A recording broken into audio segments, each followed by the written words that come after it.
সংস্কার করতে চান, গণমাধ্যম সংস্কারের বিষয়ে অর্ডিন্যান্স জারি করুন। অর্ডিন্যান্স জারি করতে সংবিধান লাগবে? অর্ডিন্যান্স জারি করতে কি সংবিধানের সংশোধনের দরকার আছে? তাহলে আমি এটা দায়িত্ব নিয়ে বলছি, এদেশের ৮০% সংস্কার সম্ভব শুধুমাত্র রাষ্ট্রপতির অর্ডিন্যান্স জারির মাধ্যমে। সুতরাং আমাদেরকে আর ধঞ্চা বুঝাইয়েন না। এই তরুণ প্রজন্ম হচ্ছে জেন জেড প্রজন্ম, এরা কিন্তু নেট টেট ঘাইটা সবকিছু জানে।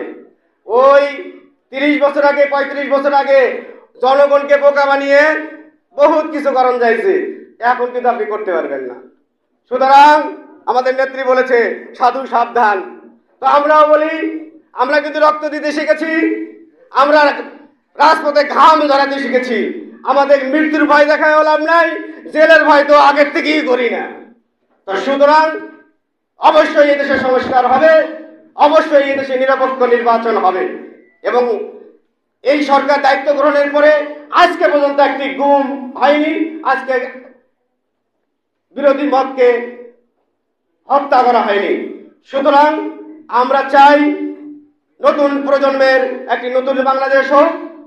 আর পরিশেষে সাংবাদিক ভাইরা ধৈর্য ধরে আছেন, আপনাদের জন্য আমাদের পক্ষ থেকে ক্ষুদ্র আপ্যায়নের ব্যবস্থা আছে, যারা উপস্থিত আছেন তাদের জন্য ক্ষুদ্র আপ্যায়নের ব্যবস্থা আছে।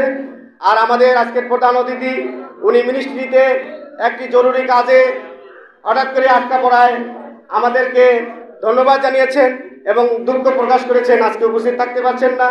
তার পক্ষ থেকে আমি নিজেও আপনাদেরকে দুঃখ প্রকাশ করছি। আজকের অনুষ্ঠান সঞ্চালনায় ছিলেন গণ অধিকার পরিষদের মানবাধিকার বিষয় সম্পাদক জনাব খালিদ হোসেন, তার সুন্দর সঞ্চালনার জন্য ধন্যবাদ।